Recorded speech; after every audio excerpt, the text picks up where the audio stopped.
Welcome to everyone our channel the Cape of Good Hope.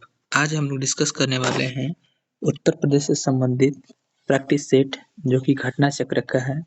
आज हम लोग math से संबंधित कुछ प्रश्न को हल करेंगे। चलिए अपने सवाल की तरफ चलते हैं। आज का सवाल प्रैक्टिस सेट नंबर 1 का क्वेश्चन नंबर 76 है। कह रहा है कि नीचे दी गई कौन सी संख्या 36 से पूर्णतः विभक्त होगी। 36 से पूर्णतः विभक्त होगी। हम इसमें डिविजिबिलिटी यानी विभाज्यता का नियम लगाएंगे तो 36 जो है 9 और 4 दोनों से कट जाएगा।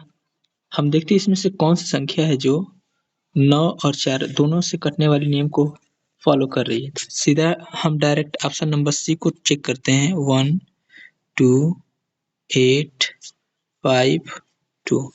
9 से कटने का नियम कहता है कि सभी संख्याओं को जोड़ दीजिए। सभी संख्याओं को जोड़ने पे 2 1 3 और ये 11 और 11 5 16 2 18 आ रहा है। अगर ये संख्या जोड़ने के बाद अगर 9 से पूर्णतः कट जाती है तो ये 9 से कट जाएगी, यानी 9 से ये पूरी तरह से कट रही है तो इसका मतलब ये संख्या 9 से कट जाएगी। 4 से कटने का नियम कहता है कि लास्ट की दो संख्याएं अगर 4 से कट जाएं तो वह संख्या 4 से पूर्णतः विभाजित होगी। तो बात कर लेते हैं, ये हमारा लास्ट का डिजिट 52 है जो कि 4 से कट करने पर पूरी तरह से विभाजित हो रहे हैं। अतः यह नियम दोनों को फॉलो कर रहा है। अतः option number see the right answer. अगले प्रश्न पे चलते हैं। कह रहा है कि 735 रुपये की धनराशि को ए बी सी को 4:7:4 के अनुपात में वितरित किया जाए तो बी और सी की धनराशि का अंतर पूछा है। ये अनुपात समानुपात से संबंधित प्रश्न है। कह रहा है कि 3 व्यक्ति हैं, ए बी और सी, तीनों में वो पैसा बांटा गया है 4:7:4 का।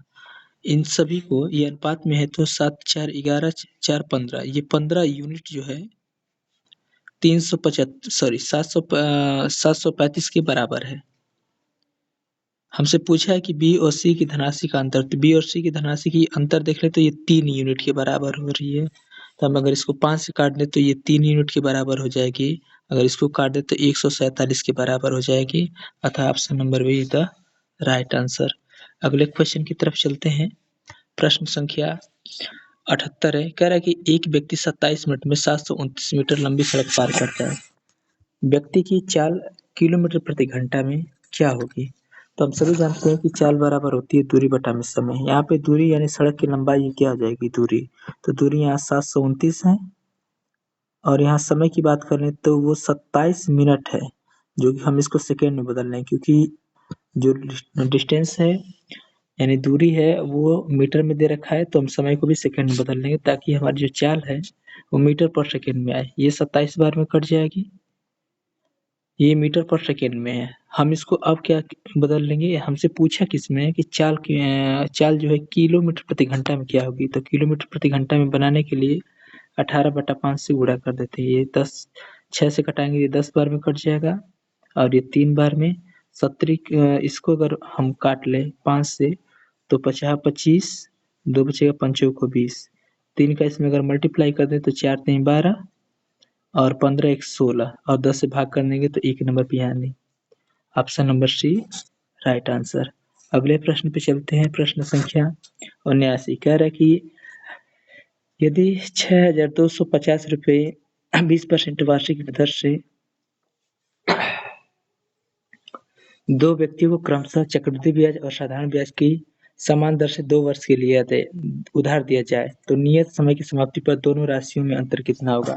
इसमें 2 व्यक्तियों को पैसा दिया गया, एक को चक्रवृद्धि ब्याज पे और दूसरे को साधारण ब्याज पे। उसने कहा है कि जो पैसा दिया गया है वो 2 वर्ष बाद कितने अंतर के साथ प्राप्त होगा। अगर बात कर ले तो ये सीधा सा पूछा है कि साधारण चक्रवृद्धि ब्याज और साधारण ब्याज का अंतर 2 साल का पूछा है। तो हम जानते हैं कि जो ये अंतर होता है इसका फार्मूला होता है पी आर बटा में 100 और पूरे पे स्क्वायर लग जाएगा यहाँ पे।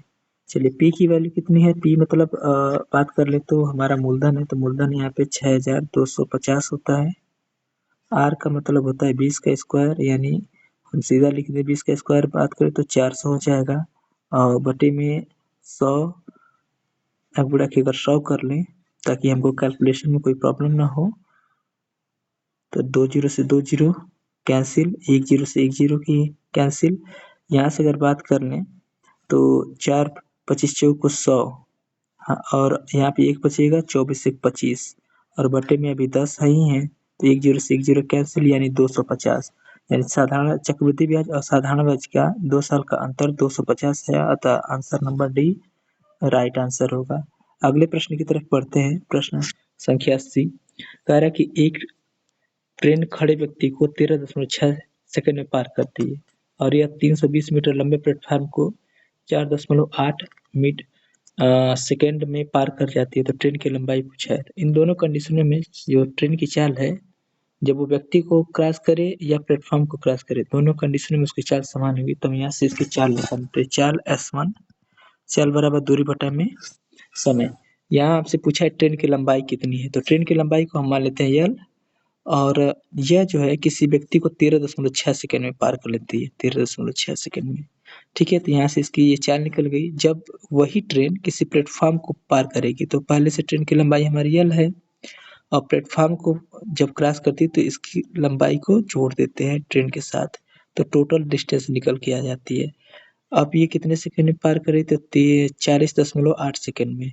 दोनों चाल यहाँ पे बराबर है, तो हम ये कह सकते हैं कि L बटा में 13.6 13.6 से ये 3 बार में कट जाएगी।